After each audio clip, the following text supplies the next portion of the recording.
Coba bayangin deh, kamu lagi asyik-asyiknya mendaki, sekejap kemudian kamu sendirian, bener-bener tersesat. Ini bukan adegan film loh, ini bisa kejadian sama siapa aja. Yuk, kita bedah tuntas apa yang harus dilakukan kalau amit-amit mimpi buruk ini jadi kenyataan. Oke, jadi ceritanya kamu lagi di alam bebas nih. Dikelilingin pemandangan yang wah keren banget. Udaranya segar, pokoknya semuanya terasa sempurna. Cuma sebentar kok, kamu lihat ada spot foto yang bagus banget dan pengen ngabadiin momen itu. Jadi kamu minggir dikit dari jalur, cuma beberapa langkah aja. Selesai foto, kamu balik badan. Dan saat itu juga jantung kamu rasanya mau copot. Mereka nggak ada di sana. Refleks, kamu langsung ambil HP. Penyelamat kita di zaman modern kan? Tapi, zong, nggak ada sinyal. Baterai sisa 3%. Disitulah perasaan terisolasi yang sesungguhnya mulai kerasa banget. Kamu coba ingat-ingat jalan tadi, tapi kok rasanya semua pohon kelihatan sama aja ya? Rasa panik yang dingin mulai menjalar. Kamu beneran tersesat. Jadi, apa yang kamu lakuin? Di titik ini, keputusan yang kamu ambil di beberapa jam pertama itu bisa jadi penentu antara hidup dan mati. Mari kita urai langkah-langkah yang benar.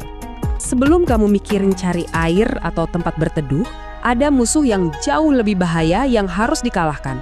Dan musuh itu ada di dalam kepala kamu sendiri. Panik itu bukan sekedar rasa takut ya. Ini tuh reaksi biologis yang bisa mematikan logika. Dia nyuruh kamu lari, bergerak, padahal justru itu yang bikin kamu makin nyasar dan kehabisan tenaga. Terus gimana cara ngelawannya? Pakai alat pertama di survival kit mental kamu. Stop. Ini singkatan yang wajib banget kamu ingat. S. Stop. Berhenti total. Jangan gerak. T. Think. Tarik napas, coba berpikir jernih. O. Observe. Lihat sekeliling kamu ada apa aja, punya apa aja. Dan P. Plan. Bikin rencana yang tenang dan logis. Pokoknya jangan bergerak sebelum kamu punya rencana. Oke, setelah kepanikan bisa kita kendalikan, sekarang kita bahas kesalahan paling umum dan paling mematikan yang sering dilakuin orang pas lagi tersesat. Nah, ini nih bisikan dari si panik tadi. Dorongan buat ngelakuin sesuatu, buat terus gerak dengan harapan, siapa tahu secara ajaib nemu jalan keluar. Tapi intuisi ini salah besar. Dan ternyata ini fakta ilmiah loh, tanpa titik acuan yang jelas kayak kompas, otak kita tuh secara alami bikin kita jalan muter-muter. Kamu bisa buang-buang energi berjam-jam cuma buat balik ke titik awal. Coba deh, pikirin dari sudut pandang tim penyelamat. Nyari satu titik yang diam di peta itu jauh lebih gampang daripada ngejar target yang gerak terus kan? Jadi, aturan nomor 1 setelah kamu berhenti, tetap di tempat. Oke, kamu udah tenang dan mutusin buat diam di tempat. Sekarang waktunya ganti mode dari reaktif jadi proaktif. Misi kamu sekarang adalah ngurusin aset terpentingmu, tubuh kamu sendiri. Nah, lihat deh perbandingannya. Jomplang banget kan?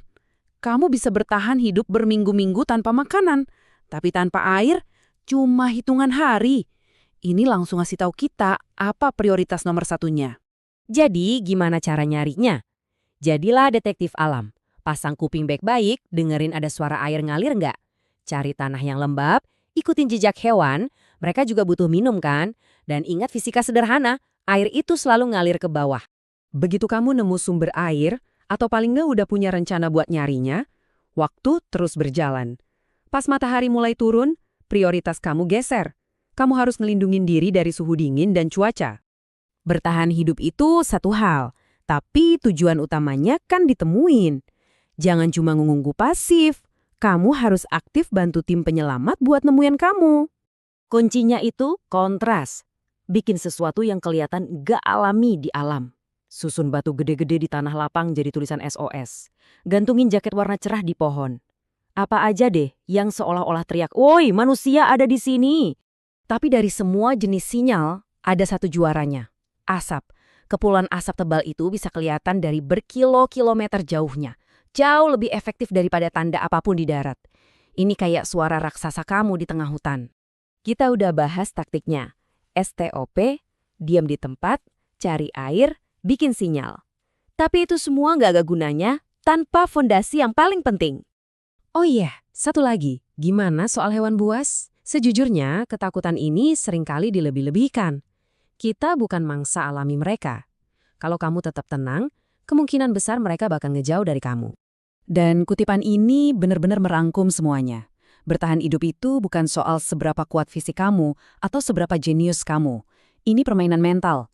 Ini tentang kemampuan kamu buat ngendaliin rasa takut dan tetap bisa berpikir jernih di bawah tekanan. Jadi, saya tinggalin kamu dengan pertanyaan ini. Setelah dengerin semua ini, coba bayangin kamu beneran ada di situasi itu. Apa langkah konkret paling pertama yang bakal kamu lakuin? Jawabannya harusnya udah jelas banget sekarang. 1 kata, 4 huruf. Stop. Berhenti. Berpikir, amati, rencanakan. Itulah awal dari perjalanan kamu kembali ke tempat yang aman.